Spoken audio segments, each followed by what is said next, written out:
Broadcast is now starting. All attendees are in listen-only mode. Hello, everybody. Welcome to join our Intrinsic Value Masterclass today. And we are very excited to invite Ian Tai, the founder of bursaking.com.my, to come and share with us how you can calculate intrinsic value in under 10 minutes.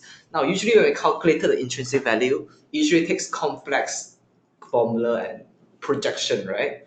Am I right to say that? Yes. Yeah, but today Ian Tai, which is very excited to share with you how you can do that in exactly under 10 minutes. Okay, thank you so much for joining us today, Ian. Right. Thank you so much. It's my Yeah, pleasure. and this webinar is brought to you by Bursa Malaysia.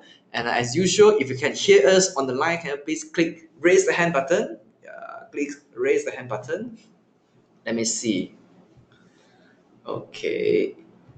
All right, you can put down your hands now. You may put down your hands now.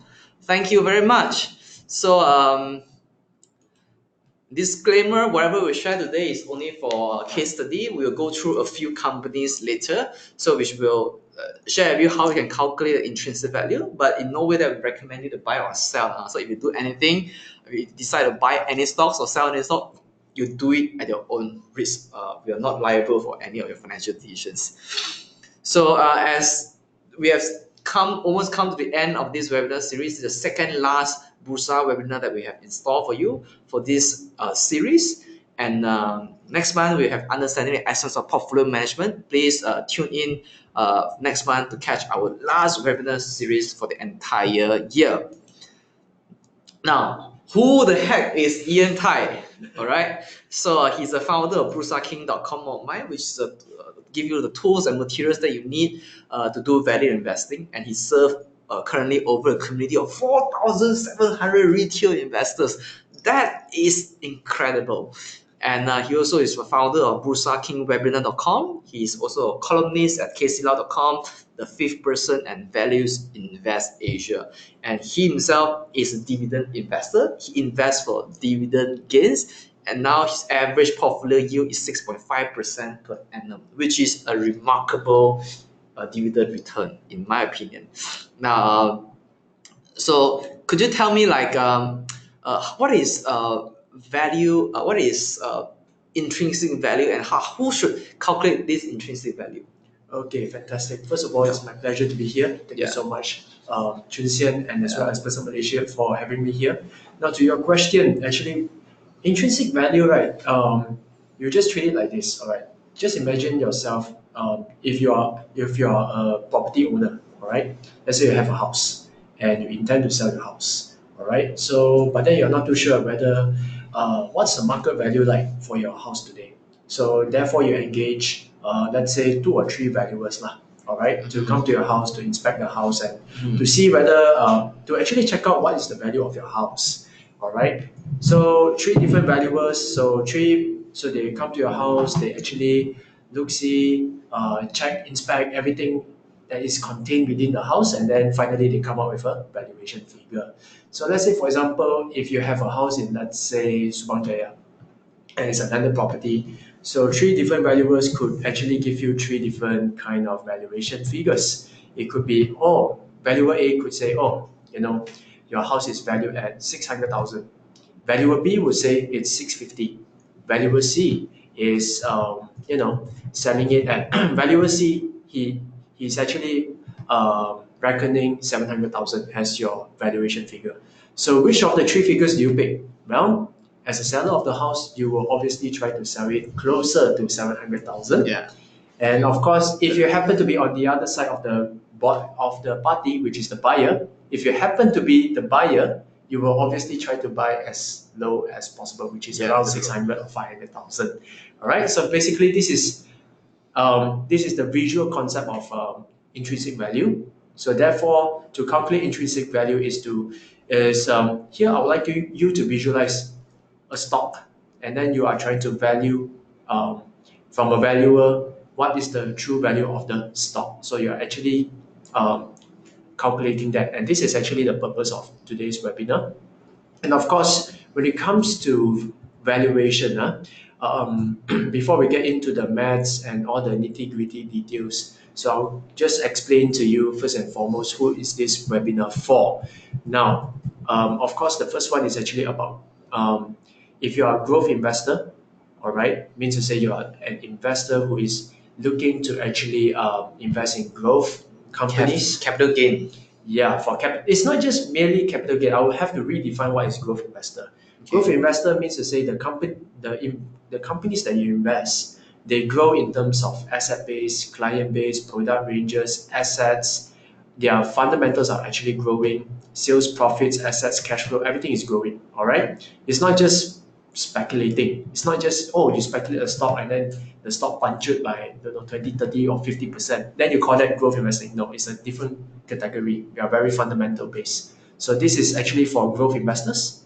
Value investors, of course, because why do you calculate intrinsic value? Because you want to buy a good stock at discounted price. And this is actually for you if you are intending to own a stock and you have the mindset of holding it forever. It's for passive investors. Passive means to say, okay, active traders are people who buy and sell very frequently. Passive investors are people who do all the research, they buy and then they hold. All right, there's not much action going on after that. If let's say the stock actually drops in price and you believe that it is value for money, you will actually go in and buy the same stock, repeat purchases. All right, and of course the aim for this intrinsic value masterclass is to help you to actually achieve long-term capital appreciation. So this is for you if your objectives for investing in the stock market is like that. Who is this not for? Number one, speculators. Number two, intraday traders. Number three, swing traders. Number four, short-term traders. Means to say short-term traders. Okay, let me define the period. Short-term means to say anything below 3 months. All right. All right. So even medium term, like 1 or 2 years, is actually still quite short term. So just think of it as who calculate intrinsic value is people like Warren Buffett, the kind of person who actually buys and holds like a stock or a pool of very very good stocks and it's forever. All right. And of course, last but not least, this webinar is definitely not for gamblers lah. Definitely. So if you're gamblers, you need to consider twice because stock market may not be for gamblers. I want to suggest that you treat stock market like a place for you to acquire good, high quality company shares instead of taking it as a place to speculate and to gamble. Because chances are 90% of people who gamble in the stock market lose money. Yeah. So if you take it like you treat it as a place to buy and sell shares of company of good quality businesses, then I think your chances of succeed is much higher. Correct. All right. So can you tell us why do we need to calculate intrinsic value? Okay, fantastic. So let's keep it simple first. Usually our webinars we will actually start with the simple, and after that we go with the far more technical stuff. So let's say, for example, today you read the newspaper or you go to Bursa Marketplace and then you found this stock that you like. Let's say ABC Berhad, and of course ABC Berhad is a fictitious company. So ABC Berhad is trading at 10 ringgit a share. So the question is always this: should I buy the share or should I hold onto the share if you are a shareholder, or if you are a shareholder of this share, should I sell the shares, right? So what is the answer? So for those people who actually believe in intrinsic value, here's the thing. If let's say, for example, the intrinsic value you calculated is, let's say, 15 ringgit, and now the stock price is 10, all right? So now you are thinking that, hey, the intrinsic value of the stock is worth 15 ringgit a share, but now it's trading 10. So you won't sell. In fact, you will buy more. On the other hand, if let's say you calculated the intrinsic value of the stock and you believe that hey, it's actually the intrinsic value is at 8 ringgit a share, so the share price is trading at 10. Now you have the option whether to hold onto the stock for further gain, because everyone has this psychology that if it's above your intrinsic value, they hope that the stock price will go up to 11, 12 or 13 ringgit. Or alternatively, you sell the shares, all right, because you believe that it's overvalued. All right, so that is the main reason why we calculate intrinsic value. Okay. Okay. All right. So, would you be able to tell us what is intrinsic value? Okay, so this one I actually copy and paste from Copy and paste. yes, of course. Hey, there's a saying, there's a saying from a successful guy now who says, all right, they say successes can be copied. Okay. All right, so any successful person, they actually model another successful person. So that means if you want to invest profitably, then of course you have to copy and model the people who are actually Doing it. and they are very successful in it. All right. So it's actually I got this from Berkshire's Hathaway's annual report. Okay. So this is actually what it says. How Warren Buffett defines. Yes, how intrinsic Warren value. define. Okay. So let's do it. Intrinsic value is the discounted value of the cash that can be taken out of a business during its remaining life. So as you can see, I have actually highlighted three key terms from these sentences: discounted value, cash, and remaining life. So let's go through these three in greater detail, shall we? Sure. All right. So let's start off with we can go to the next slide. Let's start off with cash. All right. So I'm going to start off with cash first. So why cash? And why Warren Buffett? If you actually study his portfolio, you'll find out that most of his stocks, right, they are cash cows, or they are companies with damn strong financial management. Cash flow management is Like CocaCola. yeah, like CocaCola, billions in cash. Apple, billions in cash. Okay. All right, you won't find you won't actually find in the top 15 holdings of Warren Buffett, right, or Berkshire Hathaway, companies that have negative cash flow, companies that have no cash but only overdraft only. They are not that kind of companies. You'll find that these companies always have cash flow. So why? Why cash flow? All right, there are basically three reasons. Okay, and I'm gonna just read it out to you. The first one is actually growth. All right, when you want to invest, when a company wants to invest, it is more flexible if the company has a lot of cash, right? Have cash can invest, no cash, how to invest? So how can the company invest? All right, which avenues? So it can actually expand organically. It means to say, I'm a manufacturer. I have 3 plants. Now I have cash. So therefore, I'm gonna build myself another 2 more plants, and therefore I'm gonna make more money from that 2 plants. Instead of 3 plants, now I have 5. Instead of 5, now I have 10. Expand organically. Or they can actually take the cash and they can, buy companies, all right, stakes of companies. So if let's say I'm gonna buy, let's say, another company, and I'm gonna control the company. I'm gonna buy like 100% of the company, or anything beyond 50%. That's subsidiaries. So that's one way of investment. Associates means to say companies that are where I'm gonna buy, let's say, 20% stake of the company. All right, 20 to 50% you will call it associates. Joint venture companies is like a 50-50 joint venture. It's like very commonly say, oh, I am property developer A, you are property developer B, you got cash, I got cash, so there is a land. Why don't we form a joint venture company and develop the land, buy the land and develop? So you only can do that when you have cash, ma. When your financials are strong, then of course you can do that, right? There are so many avenues that you can actually invest to grow your income if you have cash. If the company has cash, of course there are many more. There are many more other forms of investment, like investment properties, like shopping malls and office buildings, and of course plantations, very common among Malaysian companies. Now the key thing here is this: when you have cash, you can actually increase the stock's sources of income without raising additional debt or equity. Equity means, oh, I want to invest, but I got no money. So what do? I go to the stock exchange and then I do a private placement, or I go and issue more shares through rights issue. When you have cash, you have the freedom. So most often than not, strong cash flow companies, right? All right, they generated or they delivered the best kind of capital growth. Cash leads to capital growth. That's tip number one, right? I think it's worth it if you write it down. Cash flow always leads to capital growth. Capital growth, it means share price growth. Share price growth. Okay, I see. Share appreciation. Yeah. Share price appreciation. Correct.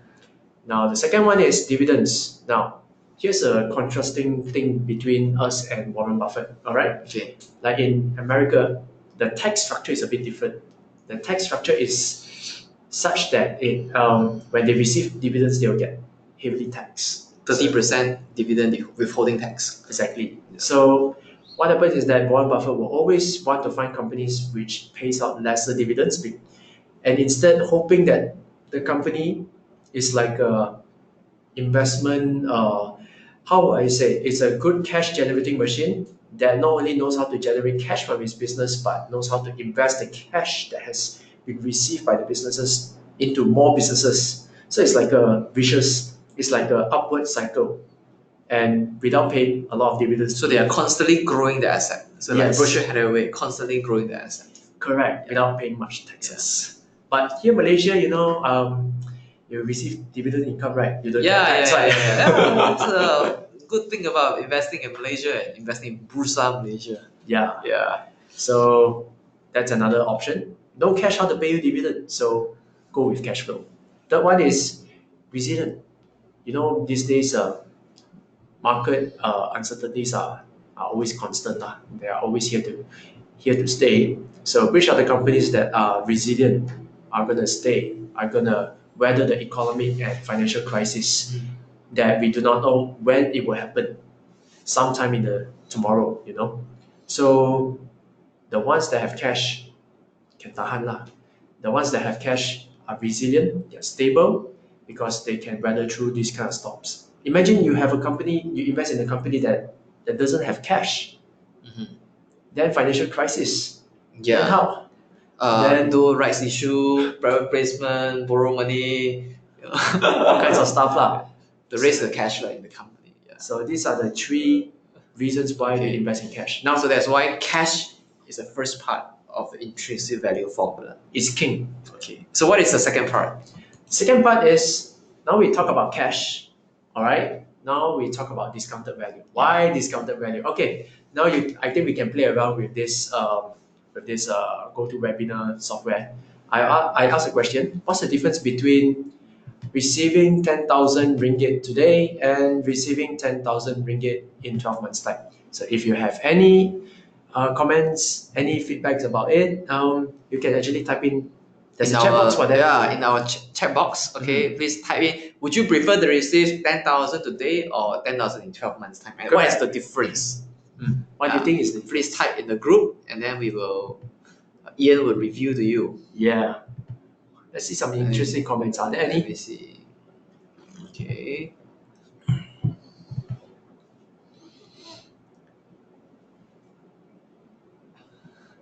Some say they want it to be paid today. Some say B is lesser than A. Because there's an inflation, right? It's a keyword inflation, Ian. Correct. What else do we find? Yeah. Okay, it's inflation. Better money in my pocket today. Correct. The 10,000 can be reinvested today, buying power. Okay, so basically most of you get the concept, all right? Of course, everyone wants to see money today, right? So this is, of course, it's actually quite obvious, right? Because it's inflation. The currency that we hold today, tomorrow it will be worth much lesser because because the money has been reduced in terms of its purchasing power, which is quite correct. All right. So the question is, what is the difference between 10,000 and 10,000 in 12 months time? So now it depends on one key thing. All right. Discounted value. Okay. What is your rate of return? Rate of return. Yes. Okay. If your rate of return is high, then your compounded growth will be higher. It's like this. Today, if let's say let's use FD as a benchmark, all right?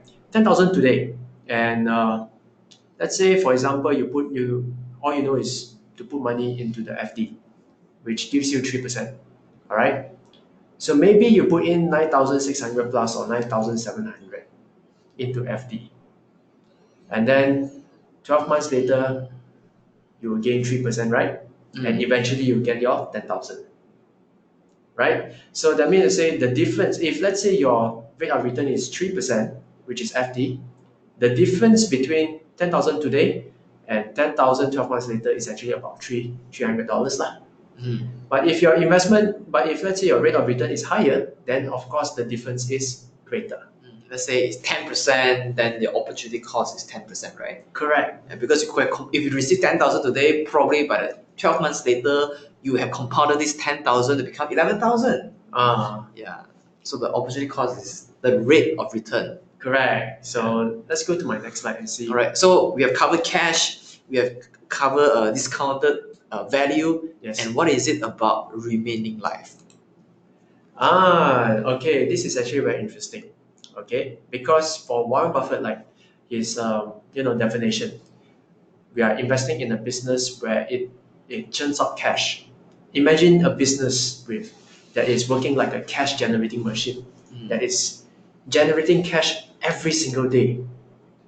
All right, every single day. And how long is the remaining life? All right, for a long time. Okay, but this is very subjective because yeah, that's the third part, which is the assumption part. But of course, let me just explain a little bit about the concept of remaining life, because a lot of people, when it comes to stock investment, they are either very short-sighted, very short-term oriented, means to say they buy and sell in, let's say, a few minutes or a few days or a few months. But the concept of remaining life is one that encourages people to look at the business as an entity, all right, that is sustainable, where your value is actually sustainable. It generates income and it will grow in value over the long term. So remaining life is always about forward-looking, not just forward-looking, but very, very long-term perspective. Now the question is this: how long is remaining life, right? Is it to eternity? Is it how do you estimate that? It's very difficult for us to actually estimate that. Yeah. All right. Because some businesses are actually quite evergreen. Like let's say, for example, today, Carlsberg. Okay. 10 years ago, you drink Carlsberg. Today, you still drink Carlsberg. All right. Happy, you drink Carlsberg. Sad, also you drink Carlsberg. Anything happen, also you drink Carlsberg. Right. So Carlsberg, 10 years today, 10 years ago, 10 years forward, still there. Carlsberg. The taste may not change. If the taste change, maybe the stock price will change also. Okay. All right. So that is an example of remaining life. Technology companies, can they last for eternity? Right? Can they last forever? Not really. It's like Nokia and BlueBerry and stuff like that. One time they are BlackBerry. sorry, BlackBerry. Correct. BlackBerry. Okay. All right. One time they are very good. After that, things change, and then they are no longer very good. Yeah. Okay. So if you find evergreen businesses where people will constantly need to actually pay for it, all right, then you have a good estimate of. Then you have a much better bet on finding businesses which are evergreen, which have this remaining life kind of concept. Okay. Now, of course, with that said, we still need a assumption. We still need to make a benchmark assumption. Is it 10 years, 20 years, 50 years, 100 years, or eternity? Well, for me, I'm a bit conservative, so therefore I'm going to just put 10 years lah. All right? 10 years. So it's a conservative. So are you able to tell us like Warren Buffett, how far ahead does he consider Coca-Cola remaining life? Like Coca-Cola to us, like I would see that maybe for next 20 years, there will still be people consuming Coca-Cola. Whether they are sugar tax or not, we will still consume Coca-Cola. Yes. So like would he also take it at 10 years or take it at further longer period? Are you aware of that? Or did he ever mention it in his annual report? That one, not exactly. I haven't actually read that, but if he actually commented about it, maybe you can enlighten me about Oh it. yeah, I'm not sure. I don't know. But for me, I think to say, here's the thing: when you actually measure a business intrinsic value for 10 years, it will be more conservative because the figure will be a little bit smaller as compared to 20 years or 50 years. All right, and in fact, it's number one, it's conservative. Number two, it's a much easier calculation lah, because there's lesser calculation involved lah, if you put it at 10 years. But to your question, I'm not too aware of that, Okay, of Warren yeah. Buffett himself. But you can actually find patterns, meaning to say, when he buys Coca-Cola, how long ago did he buy Coca-Cola? Has he been a shareholder for more in that company for more than 10 years? That is the thing that actually will give us a clue, whether on his investment philosophy. You see, he doesn't make billions by trading stocks and stuff like that, where his portfolio is always constantly changing when it comes to what shares he holds. But if let's say you read Berkshire Hathaway 2017 report, then you go back 2016, 15, 14, 13 to the last decade and to the previous and to the 90s and stuff like that. Of course, there will be people who read. All right, I don't. I read a few years, and that's more or less a good gauge. But anyway, if you read so long because it's available online, and you still find that, oi, Warren Buffett holds Coca-Cola in the 90s or even in the 80s, and today he still owns. That shows his concept of remaining life, Yeah. his attitude when it comes to Yeah. investing.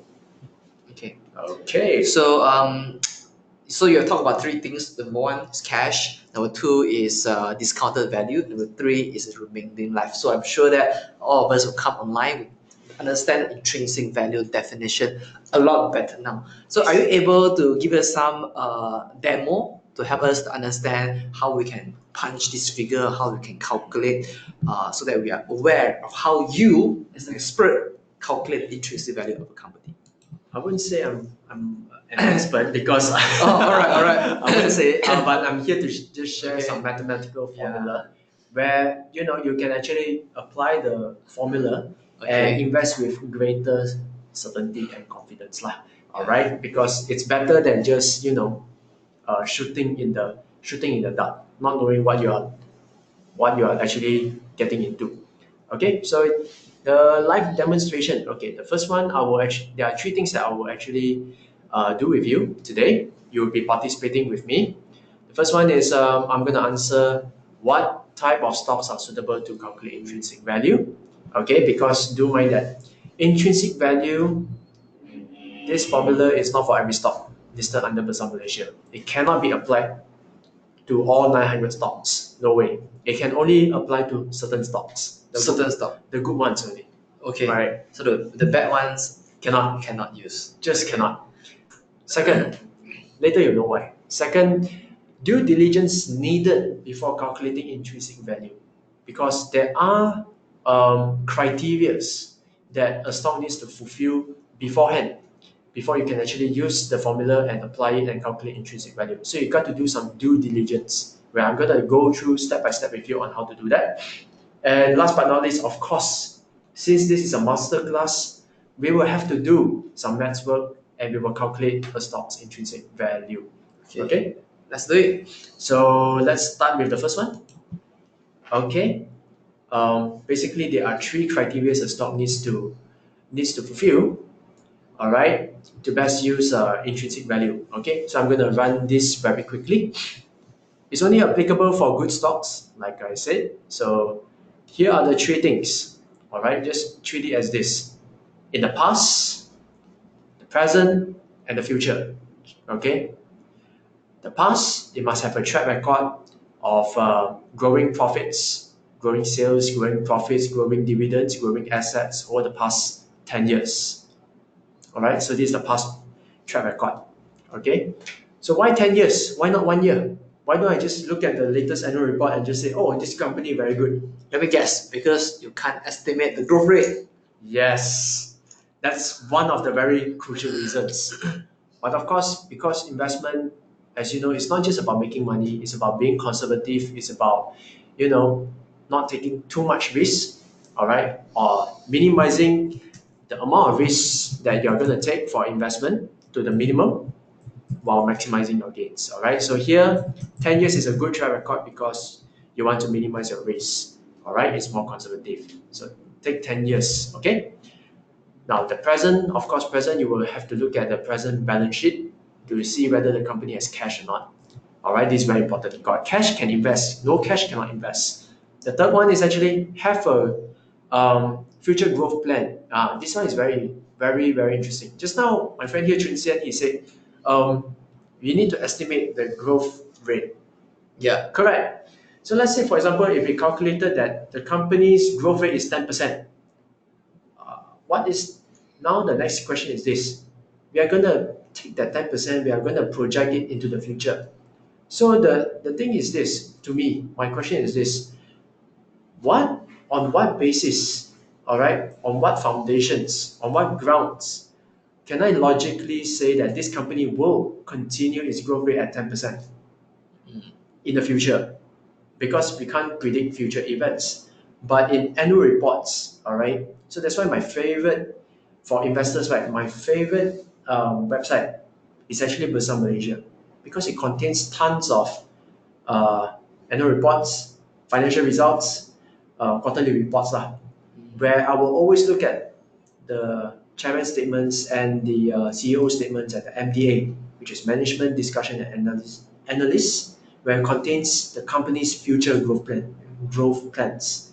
The good ones will always tell you what they're going to do. The bad ones, they will just say, cautiously optimistic, we do not know, but we are still optimistic, but we are very cautious, but we do not. But they won't actually tell you what they are going to do with your money in the future. There are many companies who never disclose about their future. You just invest at your own risk, but then if you invest, then we welcome your money, but you won't know what you are going to do in the future, right? Okay. But the good ones, they will like to tell you, oh, this is what we are going to do in the future.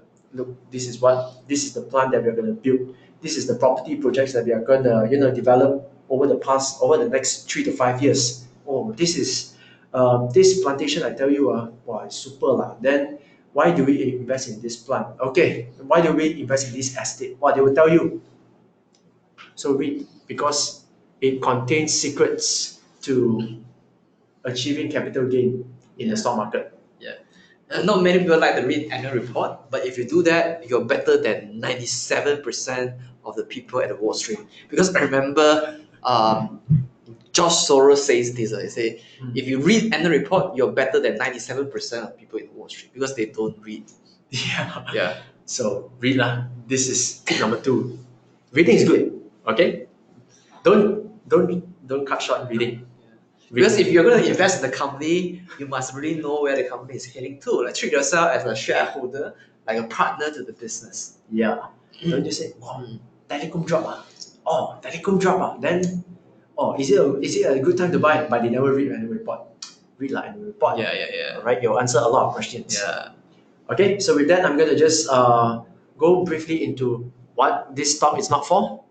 Okay, so number 1, this formula you cannot apply if, let's say, the stock's profits decline or reduce. Okay, so if the profit is dropping, you cannot use this company. Inconsistent profits means there are up, downs, highs and lows when it comes to these companies. Then, of course, you cannot use the intrinsic value. Companies that lost money, poor financial standing, of course, you can't use that. Companies that actually generate money from short-term contracts. Because short-term contracts, companies, okay, if let's say you have a company that derives income from short-term contracts, maybe 1 or 2 years, like construction, all right, construction companies. So what happens if, let's say, the contracts actually expire, all right? Then the company needs to continue to replenish its order books in order to make sure that it sustains its profits. All right? But let's say if it fails to do so, then your investment is like not so good because it fails to replenish its order book. So if you have that kind of company, then it's not so advisable to use this formula. Companies that have obsolete products, technology companies, of course, you can't use that. And last but not least, if let's say you have a company that's a very good track record, has a growth plan, has all the beautiful signs of a good company, but yet it actually derives income from three Taiko customers only. All right, these are the companies you better don't use intrinsic value lah. Because why? If let's say these three Taiko companies, one of them, they say, sorry, we are gonna cancel your order. Then very nice already lah. Then the company's financials will be jeopardized. All right. What you want is a company that has thousands of clients, tens of thousands of clients. All right, so that the stock is not over dependent on one major customer for his financial results. That's what I'm saying. Okay. So that's the criteria. But let's say that no, I invest in this company that only have a few customers. Okay, Only a few customers. Yeah, the name of the company is Uchitech. So but they have a few customers mainly in Europe, but the revenue is still growing. You know, over years the revenue is still growing and profit is still growing. Would you advise us to do that, or still cannot use intrinsic value? You can, but here's the thing, all right? I wouldn't say, because there's no guarantees that these customers will actually follow the stock, will give, let's say, Uchi, for example, like forever, right? Maybe they have, so it depends on how long is their business relationship from one another, and how do you assess, how do you mitigate this risk is very important lah. Because whether or not you believe in the company, the risk is still there, all right? There's still a chance, there's still a 0.001% chance that the customer say, okay lah, sayonara, let's cut ties and not do business together. Okay? Then we'll see severe fall in the revenue.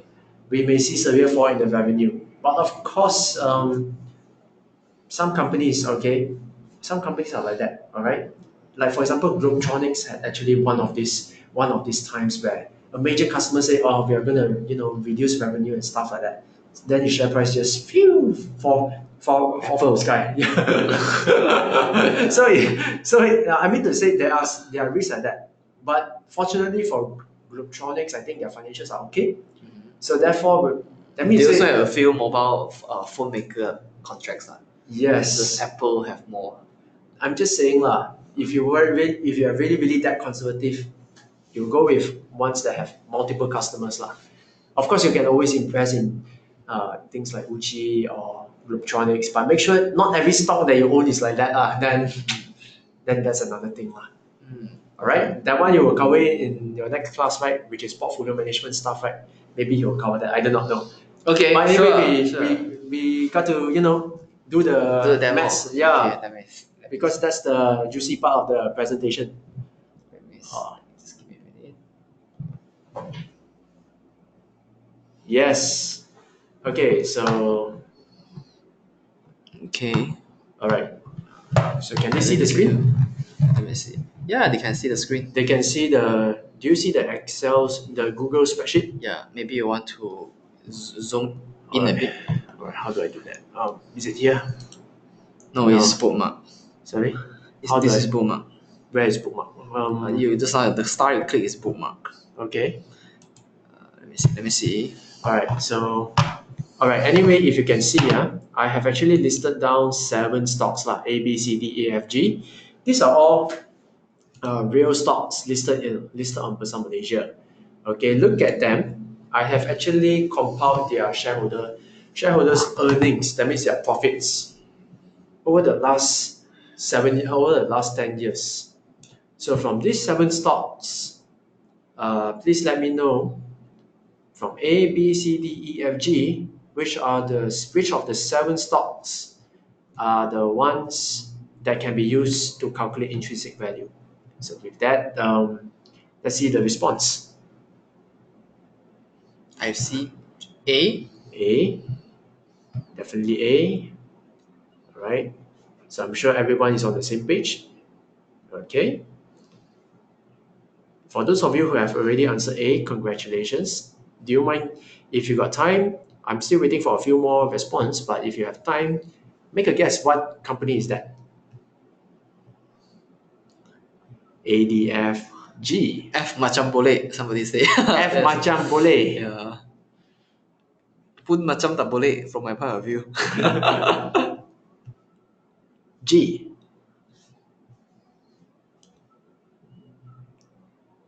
Nestle. No. Maybank. No, but close. Definitely not Maybank.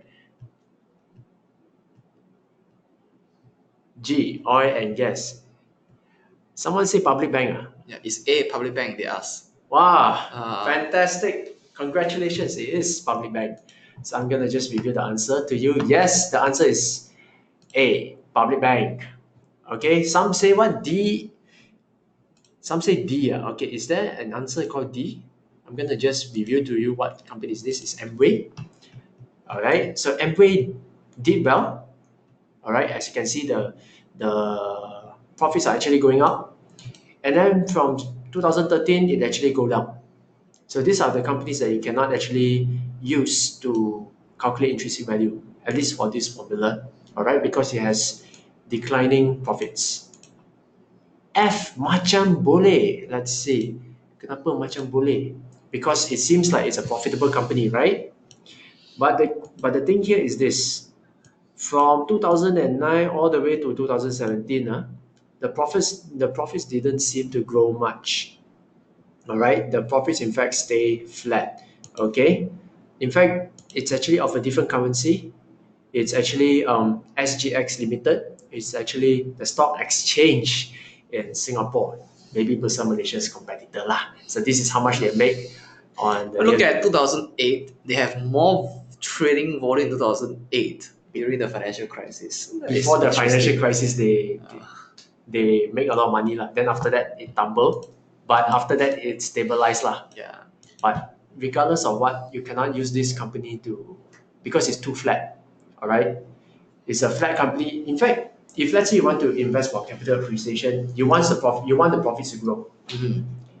You can't have the profits stay flat, because if you go back and look at SGX share price through Google Finance, you see that the share price is also flat, no up, no down, because the profit is too flat. But is it a cash cow business? But is it a dividend income stock? Yes, you can get 3-4% from it, but 3-4%, that's all lah, because there's no growth, no nothing, isn't it? There's one listener asking, is this net profit? Net profit, correct. Right. So these are all net profit. Yes. G is actually not oil and gas. G is actually EcoWorld. All right. So EcoWorld is a decent company. Of course, it started to have all the property projects here. That's why it's profitable. Before this is another company. I forgot the name. Focal Ames. Yes, Focal Ames Holding. Yeah. That one is was before 2013. 2013. Yeah. There was a reverse takeover, right? Yeah, the reverse takeover. Then suddenly they become profitable. It's a Johor developer, if I'm not mistaken. It is a Johor developer. Yeah. Then this one cannot, because... So we should take from 2014 onwards. So you cannot take the growth from 2008 until 2013. Yes, because... So in this case, we still need to do our own due diligence. That's the that word. One? Yeah, correct. And then to compare it only from 2014 until 2017. What a remarkable growth. Yes, but you cannot actually just use this because you want to be conservative. You play safe, then play public bank. Right? So the rest of the 3 companies I'm going to just review to you. Asia. Wow, somebody got it right. Heng Yuan, okay? So one of our participants is guessing C is Heng Yuan, okay? That C is Heng Yuan, correct. I think probably you studied this company profit over years. Yes. And with that, we covered the first part, which is what type of stocks, okay? Make sure, do this, all right? The profits, okay? The profits must always go up. Now, we are going to do some due diligence before we actually calculate intrinsic value, okay? So all this data, so I'm a crazy fella lah. As you can see, only crazy people like me do this lah. So, Yeah. so I'm gonna just, can we how do I go left? How do I go right? Okay. Just give me a minute. Okay. So You know what? Let me just zoom out a bit. Yeah, zoom out a bit lah. Okay. So that you have a. So that you can see a more holistic picture. Okay, no, still need to zoom out a bit more. A little bit more will be fine. Will be good lah. 100%. Oh, Is it okay? Okay, yeah lah, more than enough. Okay. Okay.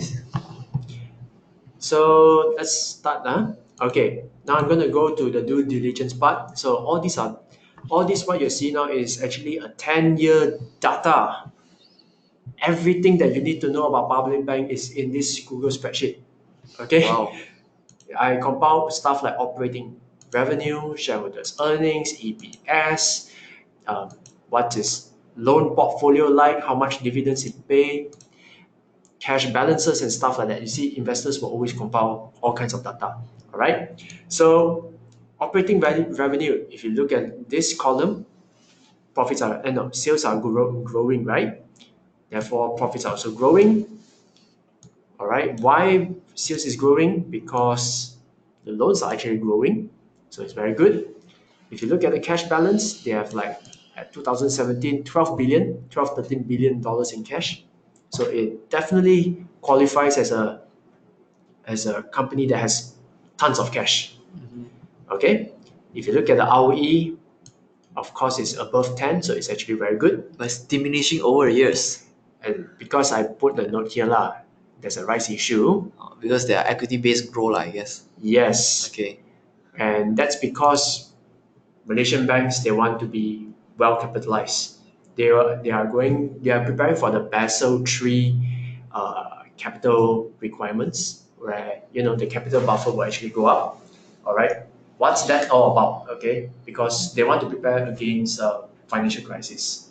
So with that, they will actually want the banks to be well capitalized. So therefore, some banks like Hong Leong Bank, Hong Leong and Public Bank, they will actually do rights issue, raise funds from investors so that they have a much buffer, a bigger buffer to actually withstand against financial crisis, which is perfectly understandable. Okay, so the balance sheet is actually quite strong, and these are actually all available from Public Bank's annual report, which can be downloaded on Bersama Malaysia website. Segment data, this one I will actually skip because these are all like nitty-gritty details all right? Net interest income, Islamic banking and stuff like that. Later I go through that all right? If I have time. This is the quarterly data. So sales is going up, profits are also going up, so not bad. All right, we'll just skip all this and go to intrinsic value. Okay, so this is actually my calculator. Okay, so I'm going to go through step one. Step one, you must always answer these two questions. All right, has it grown? Has profits grown? Is it consistent growth? If the both must be yes. Both must be yes. It cannot be one yes, one no. It has to be both yeses. All right. Tabulate these figures. These are copy and paste job You can actually copy and paste. I actually copy and paste from here. Now then from here, the first job we need to do is to actually calculate the company's growth rate, the profits growth rate. Okay.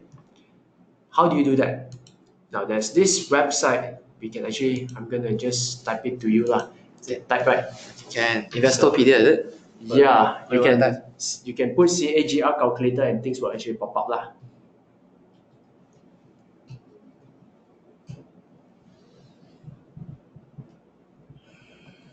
I'm gonna help you click. So if you don't have my template, you can actually go to this website. I'm gonna share it with you how you do it. Okay, so now the calculator asks you to actually input like three figures, right? So there is a beginning value, ending value, and number of periods. So I'm going to go through them very briefly. So beginning value, one. Okay, beginning value is always this figure. So I can just copy and paste, right? Copy and paste. So that is beginning value. Don't think the calculator works with the commas. So don't work with the commas. So I'm gonna just delete the commas. End value is this. So copy and we paste. Let me try. Okay, delete the and number of periods. Okay, this is the more confusing part. So it's not 10 years, because this is starting value, which is the beginning value. This is after 1 year, after 2 years, after 3, after 4, after 5, after 6, after 7, after 8, after 9. So it's always 9 years. Okay, so we see whether the answer is 8.7. Okay, so let's put 9. Ta-da! So it's actually 8.7%. Okay. All right. So now we have actually calculated that the earnings growth rate is actually 8.7%. Okay. So of course, the next step is this. From there, you can actually look at the company's annual report to actually gauge whether or not the company can actually grow its profits by 8.7% per annum. Okay, let's assume it can because we don't have time to go through all the annual report because stuff, over right? 10 years, that is the growth rate. I think for the next 10 years, Maybe can should fluctuate around this figure. Okay, let's assume we can lah. All right, this one again, like I said, it's actually an estimate. No, this one is actually calculated based on actual figures, but to actually answer the question whether public bank can actually grow at a rate of 8.7% in the future, that one is subjective. That one, you figure it out whether can or cannot. Okay. Now, moving on to step 3, now we have to project the company's earnings over the next 10 years. Okay, because we are very conservative, so we stick it to 10 years. And based on the 8.7%, all right, so I think the projected earnings are as follows. I think there's a mistake here. So let me just change this to 20.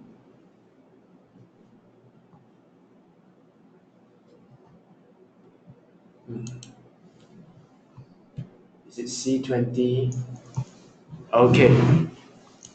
All right, so now we have the projected earnings. So 8.7% above this should be 8.7% above 5.47 billion should be 5.95 billion. 6, 7, 8, 12. Okay, so this is the amount of earnings that, based on 8.7%, public bank is going to earn over the next 10 years. But we need to discount it because, as we have discussed, money today is worth more than money tomorrow because of inflation. So now, therefore, we need to actually set a discount rate. Now, how do we decide what discount rate to choose, right? Again, this is very subjective. I put that 3% because I'm actually building a default calculator. All right, 3% is because I'm benchmarking it against FD in Malaysia. So I put that 3%. But of course, if you have a house, if you have a mortgage, and you say, hey, I don't need to do anything, I got extra cash, I can just put it back into my loan. All right, I pay off my loan and I save 4.5% interest because that's the BRL, the lending rate today. All right, then you can actually alter that and put that 4.5. Or like me, if let's say you can actually invest for 6 to 7% dividend yield, then you can actually put that 6 or 7%. So all these figures are actually up to you. All this pink color, all this reddish color, which I highlighted, is actually all manual input where you can alter it. You just don't try to alter this lah, all right? Unless like just like me, I make a mistake on that. If not, don't touch this. So once, let's say, for example, if we put 3% as the discount rate, therefore we have the present value, that means the today's value of the projected earnings to be made in 2018. Okay, so that means to say these are the present value of the earnings over the next 10 years. So if you have a higher discount rate, your present value will be lower. I'm going to just put 6% to demo that. All right, you will have a lower present value. Yeah. Okay, so let's just stick it to 3. Okay, now let me just move to the right. I do not know what, and okay, before we go to the share price, you must actually look at the number of shares. So here I actually compile it. So it's actually here. I just copy this, paste it here. Now we can actually now we have actually calculated the intrinsic value of public bank, which is about 19 ringgit. All right, how does it work? It's actually the summation. It's actually the sum of all this present value, and then you just divide it by this figure, and therefore you get 19.28, sorry. Oh, before that, I think I might have confused a little bit the audience a little bit, because I forgot to explain one concept here, which is this. Okay, just now let me recap what Warren Buffett said about intrinsic value. Okay, it is actually the discounted cash, right? But here I chill up a bit. I use earnings, cash or earnings, the discounted, which is 3%, value of the cash that can be extracted over the next 10 years, because 10 years is the remaining life. So this is actually the earnings for the next 10 years. If we add it up, it'll be 74.46 billion ringgit. All right. But this is the intrinsic value of public bank, but we need to split it into number of shares, because unless you want to buy the entire company, if not, we are gonna just divide it by the number of shares, which is this, and therefore the intrinsic value is 19.28, which is 19 ringgit and 28 cents. Here I actually provided a link where, I have actually I'm actually using Google but you can actually go to Bursa Marketplace to actually find out the current stock price of what do you call public bank. So now the public bank one share is 24 ringgit and 60 cents, which is 24 ringgit and 60 cents. So in this case, you can see that the stock price is above the intrinsic value by some 27%. Now this gives you an option whether you should actually whether you should buy, hold, or sell public bank shares. So in this case, I believe, before I say that, why don't you just make it a guess? Will you buy public bank shares today? All right. So if you want to buy public share, please type in the box. What do you do? Would you buy, or would you hold, or would you sell? In this case, no, sell. Look, no, sell. Okay. Many of you answered sell. Okay. Buy more because before price go higher. Stock market. Actually, the answer, it depends. It can be hold, it can be sell. All right. Because like public bank, you see, no, you're supposed to buy at a price where it's actually much lower, right? So the answer cannot be buy. But what if you have bought it at a lower price? Then maybe you want to hold on to it, which is perfectly okay. But if, let's say, you think that there are other better opportunities and you think that 24 ringgit and 60 cents is overvalued, then yeah, you can actually sell public bank shares based on this formula itself. All right. After all, we have a disclaimer. Okay, so this is actually the formula to intrinsic value. Of course, later I will be answering your questions. There will be a Q&A session. But with that, before we do that, let's go back to the slides. And okay, would you mind to show, like, if it is discount rate is 6%, what will the intrinsic value be? All right. Okay. 6%. All right. You see, if the discounted rate is higher, because different people use different assumptions. For example, if Ian used 3% and I, as the other investor, use 6%, and my intrinsic value is 16 ringgit that I calculated. And in that case, 16 ringgit versus the current share price, 24 ringgit, right? It will give me a signal to sell. Correct. Yeah. So in other words, the discount rate could be very subjective. So sometimes we might say that intrinsic value, it will give Warren Buffett a set of financial statement and give his partner Charlie Munger another set of financial statement. Both of them will come up with different intrinsic value. So it's only an estimate. It's not. It may not be an exact intrinsic value. Correct. Well said. Precise. All right. That is exactly what Warren Buffett Maybe next said. time I can become a speaker in this topic. Any of you also can become a speaker in this topic after that. Okay. So now, today is your show. today I'm the one sharing. So yeah. So with that, actually Chun Sian has actually spoken about one of the limitations of using intrinsic value. Oh, really? That's the next. Okay. I see. That is my next point actually. But it's actually well said. Done your part. We save some time. All right. So I'm going to just, before that, let me just go back. Okay. Okay, so I'm going to just wrap it up by sharing with you 5 limitations of using intrinsic value. One of it is intrinsic value is an estimate figure. That's number 1. Number 2, it doesn't consider dividend use. That means people who calculate intrinsic value, they did not actually factor in how much dividend use am I going to get. So therefore, you will have a mixture of portfolios where some stocks that you buy have good high dividend use.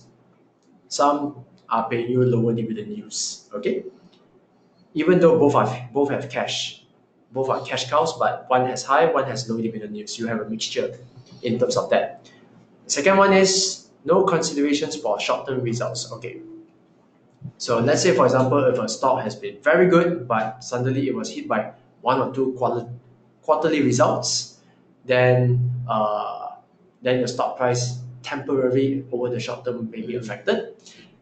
The third one is technical strength. Okay, so technical strength means to say some people means like my past webinar we have done SMA crossover method. So let's say for example you find an undervalued stock, the stock may become even more undervalued because the technical strength is not strong. So the stock price may actually drop in the future. Some stocks that seemingly to be overvalued, the stock price can actually go higher. All right, because the technical strength is much stronger. All right, so technical strength and intrinsic value, they do not actually collide. They do not move in tandem. All right, but people who actually invest based on intrinsic value, they believe in one thing. They believe that if they buy the right company, the true value of the company should grow over the long term. The technical strength is just for you to, like as I mentioned in the last webinar, just to help you to find bargains. All right, that's about it. Because it may move, stock price may move independently from the business fundamentals over the short term. But in the long run, it will move in tandem.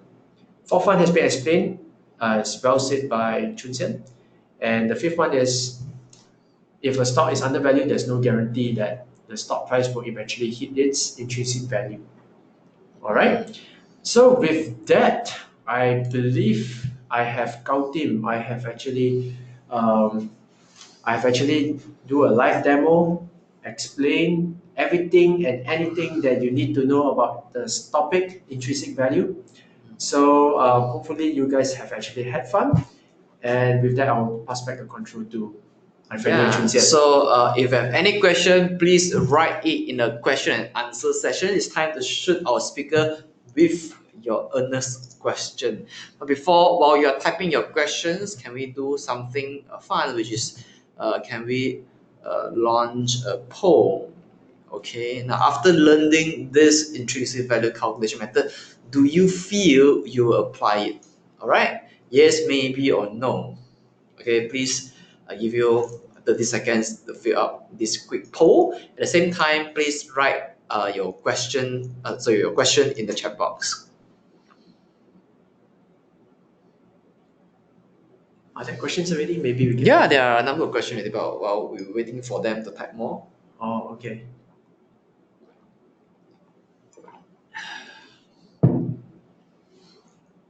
Okay. While you're doing that, maybe we can just go to the spreadsheet. Maybe they ask questions and Now they're seeing the poll.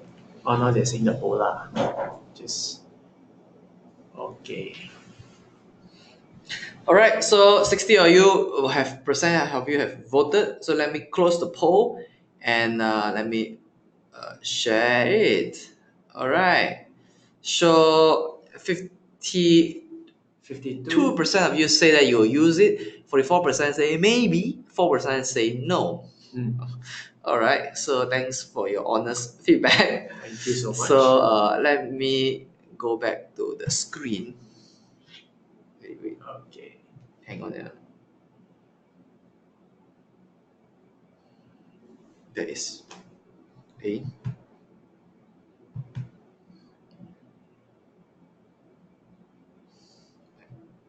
Close. Okay.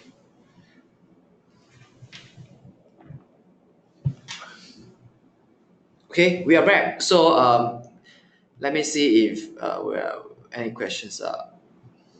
Okay. Now before that, Yes. may I ask my question first? Okay. So the question is, in your example, you are using earnings.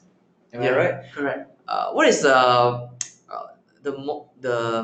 what is the usual metrics that people use? Like Warren Buffett, does he use earning to do the projection, or does it discount earning, or discount cash flow, or discount free cash flow? Good question. Okay. The answer is if you can do all three, by all means do all three. You will split your brain apart lah after that. Oh, okay. But anyway, Brain damage. you will have a brain damage after that. Okay. Why for public bank I will use projected earnings? Alright, good question. Because number one, I already know that it's actually a cash cow already. Alright, that's number one. Number two, I use projected earnings because it's easier to use. Alright, because it can actually give me a very good estimation of cash flow and stuff like that. It will give me a good estimation of the growth rate, not the cash flow. Because if you use the operating cash flow of banks, because banks, the cash flow is actually, it fluctuates based on a few things, It's not really entirely dependent on its fundamentals. It's like today I go to public bank, I have money, so I want to actually withdraw money. I can do so anytime, right? There's nothing to do with public bank, right? Or today you wire in money into public bank, so that's money in. All right. So that means because of this, right? There's a huge fluctuation when it comes to cash flow, cash inflow, cash outflow from the banks, and it's actually recorded under um, operating cash flow. All right. The changes in working capital. So because of these fluctuations, you cannot actually apply the cash flow from operations in public bank in that sense. Okay. Likewise, for other companies, it depends. It's a yes and no thing, because changes in working capital could include stuff like this. All right, your relationship with your suppliers or your relationship with your customers. All right, sometimes your customers pay you later lah. All right, it will affect your cash flow.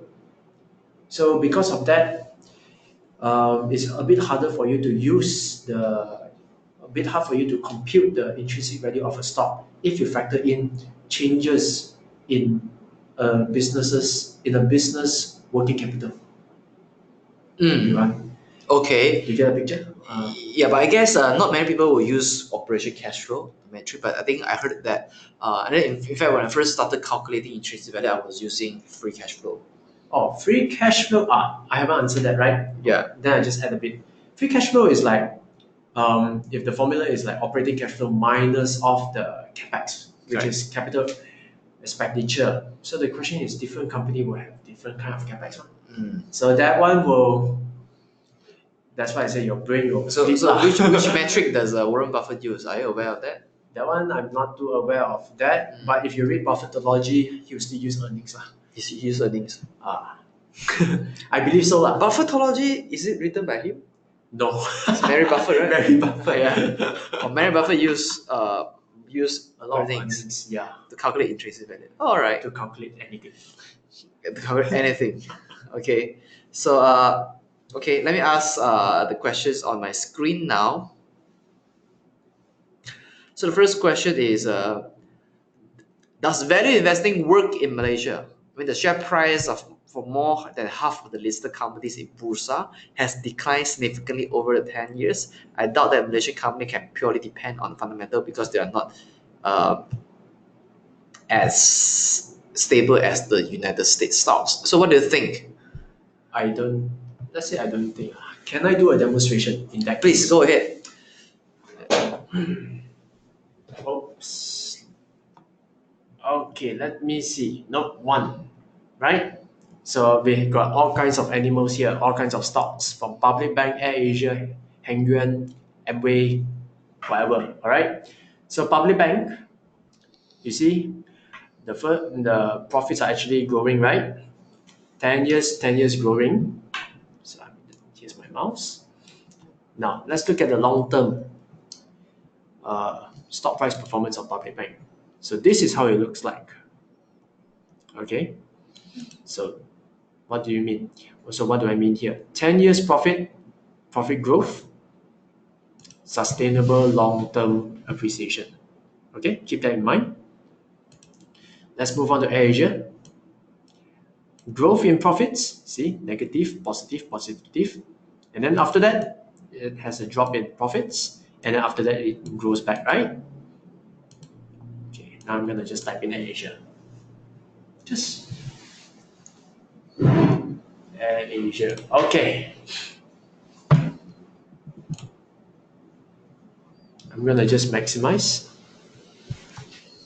So you have up. So you see here, Asia. 2008 to 2010, profit go up.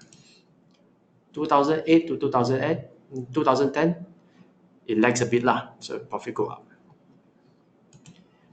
2010 onwards, Going sideways? No, 2010 to 2014, profits drop, right? And from there, stock prices will drop. And then we have 2014 to 2017, profits go up, right? And then profits will go up. So that's Asia for you. So what do I mean here? Share price performance always follow profits. Okay. Now, of course, we can move on to, let's say, Heng Yuan. Okay. It doesn't have a very nice profit, and then until the recent years. So what happened? I'm gonna just type in Heng Yuan. Click max. And there you go. It has declined when it comes to stock price, and then suddenly there's one punch like that. And of course, people who buy here, they kantoi lah.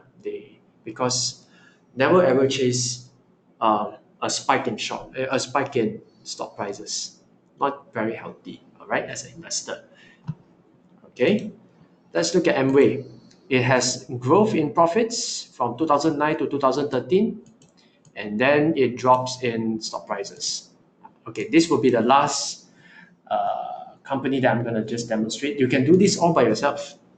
It's very easy. Just all you need to do is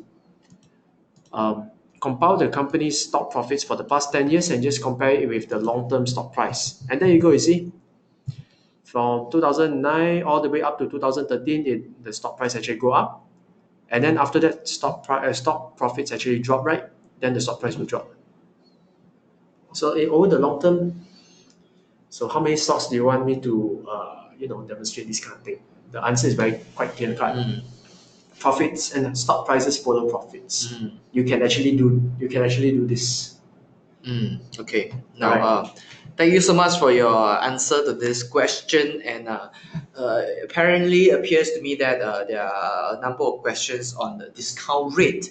Could you explain a bit how you arrive at 3%, and do you base it on a fixed deposit rate again?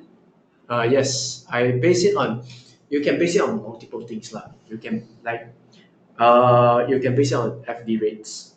All right, because why? If you actually invest, all right, you could have actually put your money in the bank for 3%, no risk. So therefore, you can actually benchmark discount rate based on 3%. But of course, different people will have different rate of return, like I say. All right. So if let's say my portfolio is performing at 16% or 15% a year, Mhm. do I use 15%? If you think that you can invest in a certain vehicle that produces 15%, all right, then you can actually, let's say for example, I'm going to just put 15. Yeah. If I put 50% of intrinsic value of Polybank is worth only 10 ringgit, Then that tells you that you should put your money in the 15% per annum kind of vehicle than public bank, because you are generating higher returns okay, in that vehicle than putting it in public bank. okay, but isn't intrinsic value is about company value? It's not so much about my style. My rate of return is about a true worth of a company. Yes, it's like, let me use the property as an analogy. Uh-huh. Okay, last time if you're aware, all right, last time we don't have interest rates like 5%, right? Last time, if you remember, like decades ago, the interest rate could be 8 to 10%. You go to the bank, you ask for a mortgage, the mortgage will come out. The tenure of the loan is 20 years, and then your mortgage payment is like 8 point something percent. All right, and then your property is like very low lah when it comes to price, because your tenure, the loan tenure and the interest rate is very low. All right, the interest rate is very high at the time. But as time goes by, the credit is getting cheaper. 8% drop to 6, 6% drop to 5, 5 eventually drop to 4. So with cheaper credit, the value of the house actually balloon, because people can now easily borrow and buy your property. So therefore your house balloon. All right. So when you use a discount, likewise, when you use a high discount rate, obviously the value of the stock will actually shrink, because you're using a very high discount rate. It's like buying a house with a very high mortgage rate, very high interest rate. All right. So let's say, for example, it's like this lah. Okay. If you don't understand this, let me put this very simple.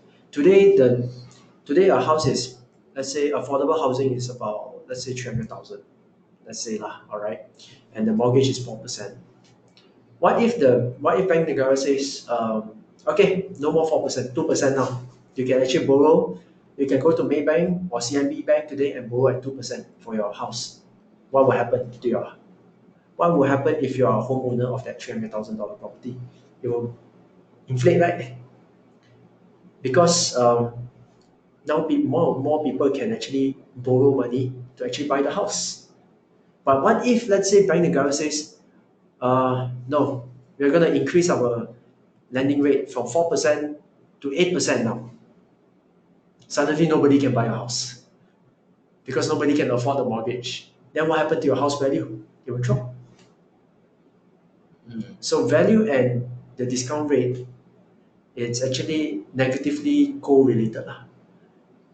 Negatively related. High discount rate, low value. Low discount rate, high value. So it's very subjective. So that's my answer lah. How about the next question? Now, how about can we use WACC as discount rate, which is the weighted average cost of capital? Can. In fact, if you know how to do that, then you can calculate the terminal value of the stock. All right. So it depends on what you use as WACC. Then you actually go ahead with that. So the answer to that question is, yeah, you can use WACC as a discount rate. Correct. Okay.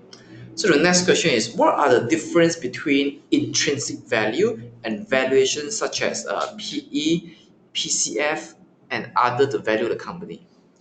Okay. PE ratio. The good thing about this is I got this valuation data. Okay, so this is PE ratio. So the formula is as follows. Okay, you take the stock price, you divide it by its earnings per share, and there you go. PE ratio. Okay, so it's another metrics that I personally use to actually gauge whether a stock is overvalued or undervalued. So how do I do it is, the conventional way is you can either take the 5 years average, which is how much? 14.98, okay? And then you compare it with the current PE ratio, and then from there you can see if the current PE ratio is lower than the 5-year average, then you can deem that as undervalued. If the current PE ratio is higher than the 5-year average, then you can actually consider that as overvalued. All right, you can either use a 5-year average or you can actually use a 10-year average. So it's actually to your liking. That's why I built this thing, because you can actually compare both, use the 5 years and the 10 years. Of course, for PCF, like I say, see, cash flow is this, okay? There is a lot of changes in working capital, which is may not be the best way to actually reflect whether a company is doing well or not. Okay, so because like I said, like banks, people can deposit money and people can withdraw money at the same day or at any other time. All right, and it has nothing to do with the bank's ability to keep or the ability to manage cash flow, because it's your money, but money is flowing in and out of the bank every single day. All right. So let's say if a bank is actually fundamentally well, but it's just so happened that you withdraw the money, people withdraw is more than the money deposited, then you will have a lower operating cash flow. Are you gonna be, because of that, value public bank at a much lower valuation? So that is something to actually ponder about. You see, if let's say a lousy bank, it just so happened that people deposit more money into the bank than more than people withdrawing money. So now you have a higher operating cash flow. Are you going to use that as a benchmark to value a lousy bank? Because it has nothing related to the fundamental business operation of the bank. So Okay, that I is understand. So at the end of the day, the benchmark is you can use earnings. That's why I use earnings. But when it comes to cash flow, all right, you just need to make sure that the company has generated positive operating cash flow throughout the 10 years.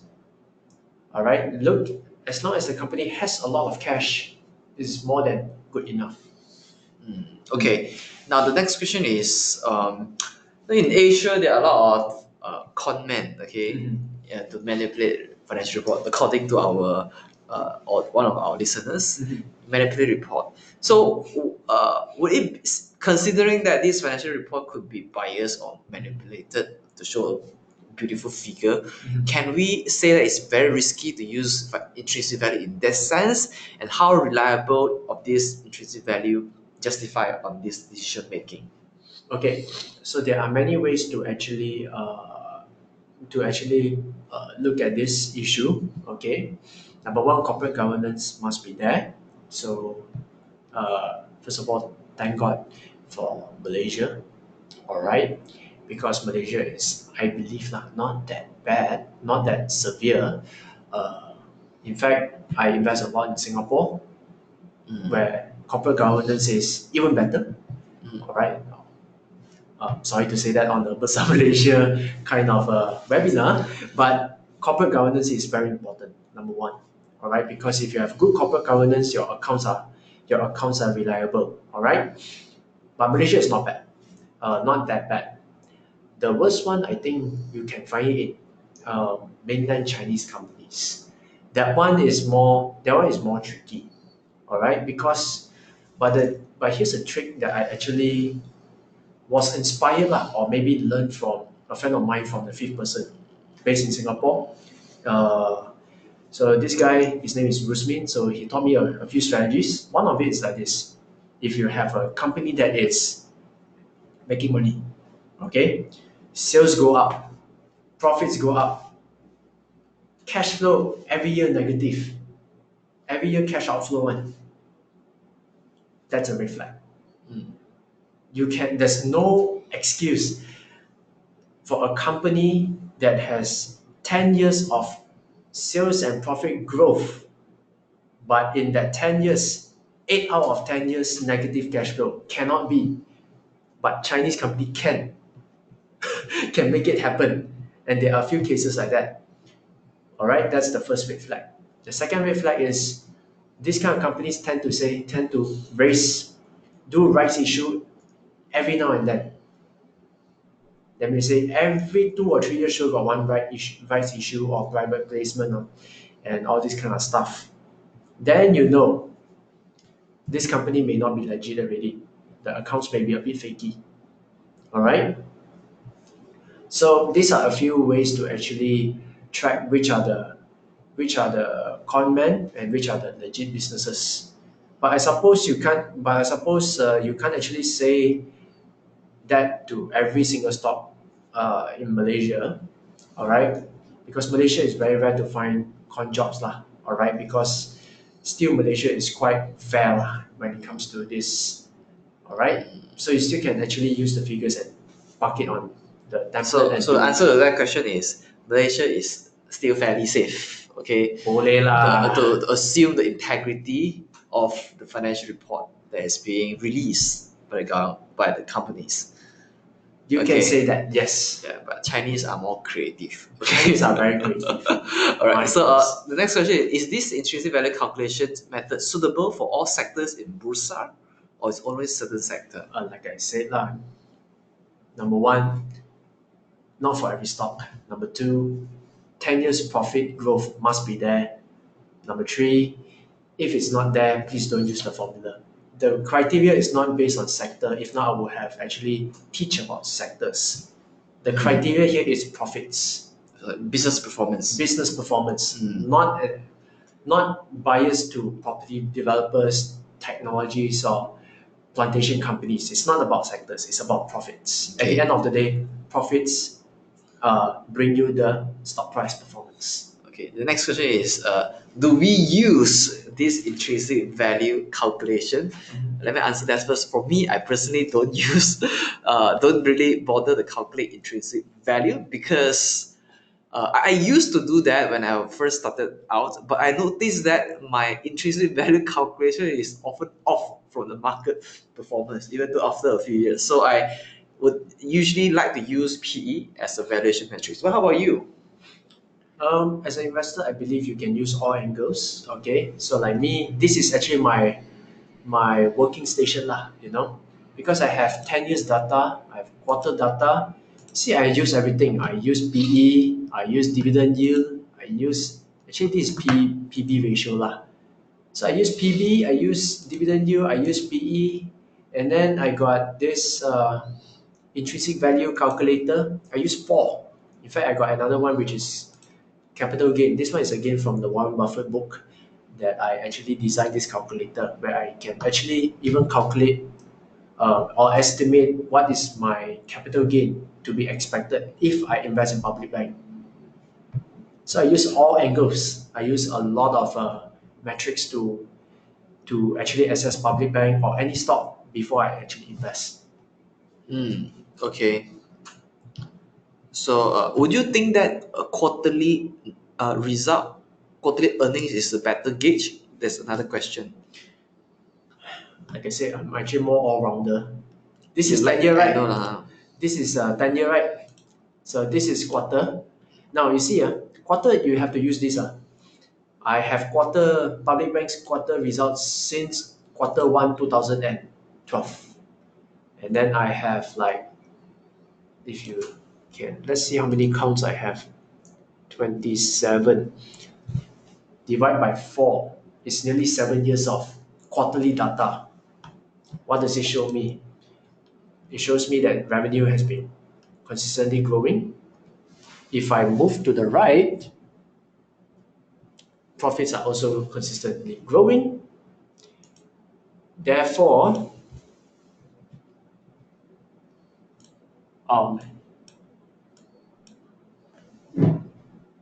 sorry about that. Okay, let's go to public bank. And therefore,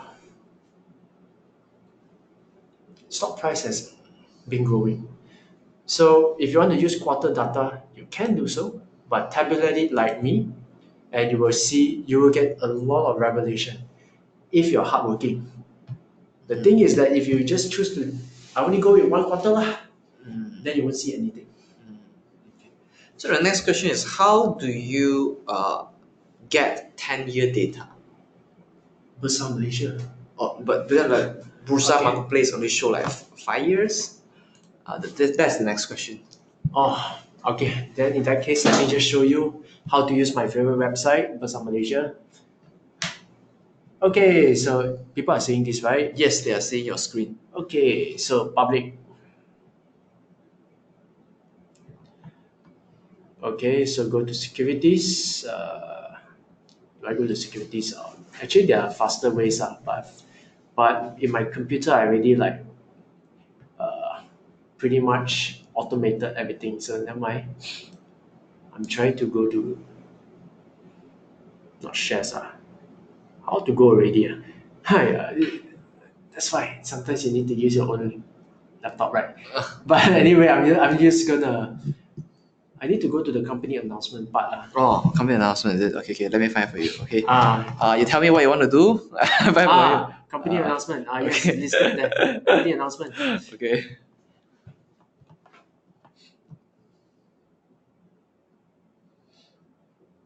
Okay, if you want annual report, it's here. Then click public bank. Okay.